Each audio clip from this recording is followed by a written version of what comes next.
Right now on Upfront. Brewers battle. We're in the game, and it's a good first step. The Republican funding plan unveiled. It's good for the taxpayers, it's good for the state, and it's good for the team.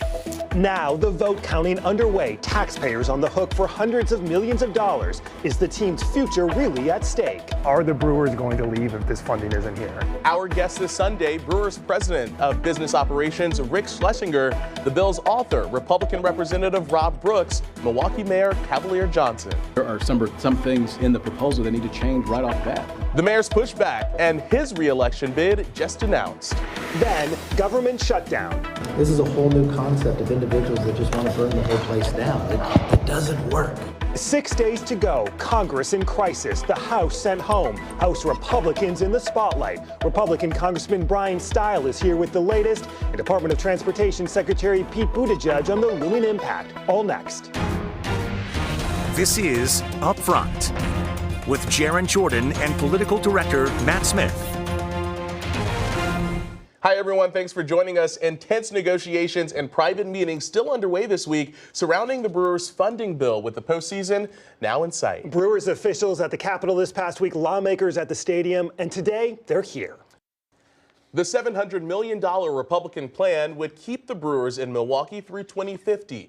$400 million coming from the state through taxes collected on player salaries, $200 million from Milwaukee and Milwaukee County, and an additional $100 million from the Brewers. The money needed to fund the stadium district's obligations for maintenance and upgrades after the 5-county sales tax used to build the ballpark ended in 2020.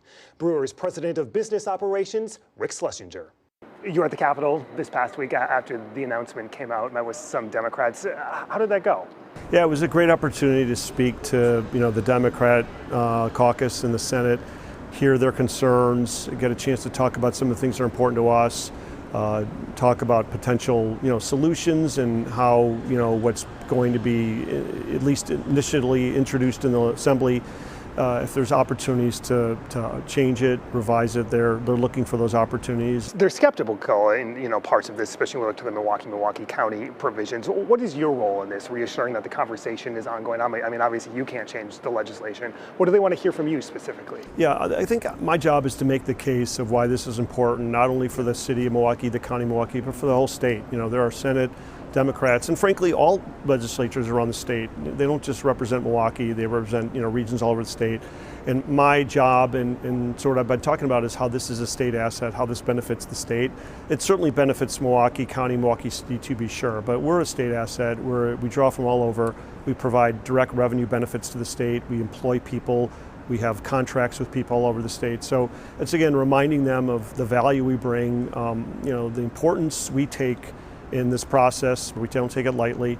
We recognize, whenever you're involving public funds to fund our landlord, which is a state entity, we understand that there's going to be debate. You saw the mayor come out pretty strongly after the announcement was made, saying, listen, they got to develop some of this land, some of the parking space, if we're going to contribute all that money. You seem hesitant to do that, at least short term.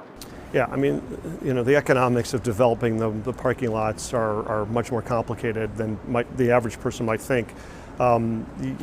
This is an area where we are protective of our tailgating culture. There's certainly a lot of parking spaces, but to think that we can just short term turn this into a beer district or a major development, the economics, are somewhat daunting. There's a lot of approvals, a lot of hurdles that would need to be going into place. My job is to generate as much revenue to give it to our general manager as possible so we can field the best team. So there is no shortage of ideas that I would love to explore on the real estate side. Is there anything imminent? No. Is there something in the future? Potentially. But obviously the real estate from our perspective is really not going to be part of the solution. The solution needs to be addressed now. And that solution has to come from sources that are real as opposed to sources that are speculative. And I know you dismissed this final question, but a lot of people, it comes full circle saying, well, if this funding doesn't come through, are the Brewers going to leave town? Yeah, I mean, I look at what's going on as steps that the Brewers are going to get and the stadium district are going to get the funding needed for us to be here long term. So I've been focused on, okay, how do we get to where I can sign the lease, to ironclad bind us here through 2050. Somebody asked me what happens if the stadium district runs out of money. They're going to run out of money in a few years, and it's probably 2 years or less. And obviously I don't want that to happen. The stadium district doesn't want that to happen.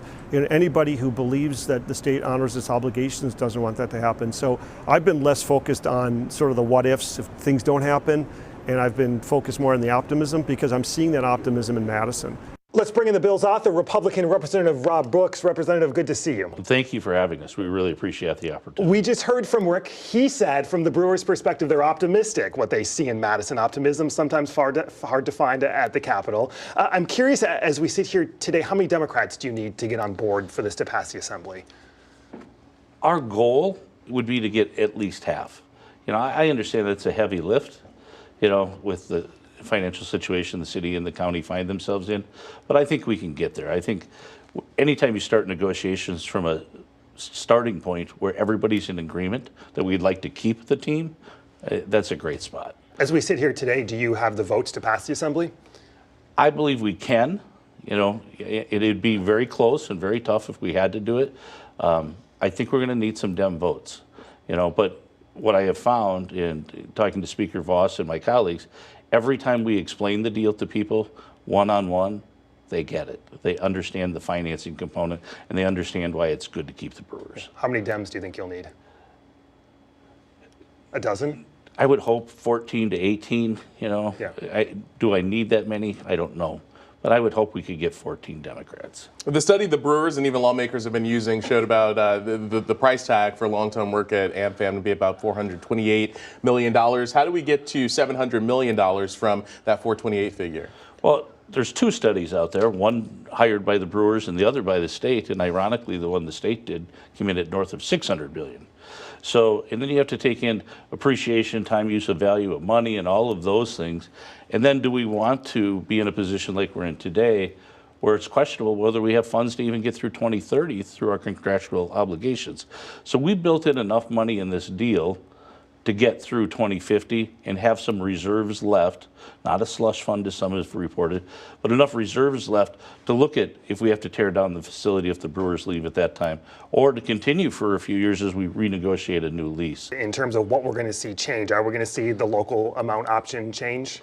I had a really good meeting this week with local officials and county officials. Yeah, and if they come up with the things they've kind of commented they can do, and we do the things that we think we can do, I think it'll be around the $5 million. So from $7.5 million a year to $5 million a year, split correct. Between the city and county. Willing to negotiate on the makeup of the new stadium district board? I know there's been some big concern from the Milwaukee mayor, at least on that. Right. So through our process, the governor had 2 appointments, and at the last minute we gave him 4. So it's 4 from the governor, 4 from the Assembly and Senate, so it was a mix. And we assume, and we talked to the leadership, that they would like to see maybe we take 2 of the governors and give them to the county and the city. And I think that's an easy solution without changing the number of the board members, but giving the county and the city, who are going to be our partners in this deal, the opportunity to have representation. I was going to say, the Assembly is one thing, getting it through. The Senate is the next. Senator Coles and Carpenter both came out this past week, said they want to see an audit of the Stadium District Board before they vote. Would you hold off on any potential votes before an audit from the Audit Bureau? Yeah, so one of the things we're going to do is, and I have not had a formal audit request. I am not opposed to that.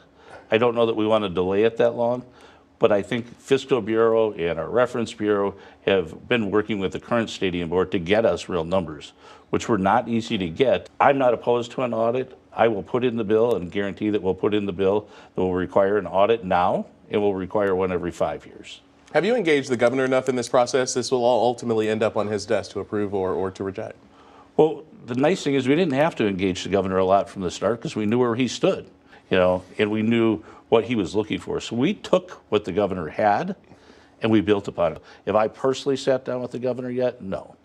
But do I think we're moving in the right direction based on all the back and forth between our liaisons? Yes. A lot to come. Representative Rob Brooks, the author of the bill. We appreciate your time and perspective. Thank you so much. Thank you guys very much. Appreciate it. A lot still to come. Milwaukee Mayor Cavalier Johnson is here, his concerns and his message to Republicans. But first, the looming government shutdown in Washington, the chaos on Capitol Hill. Congressman Brian Stiles standing by next.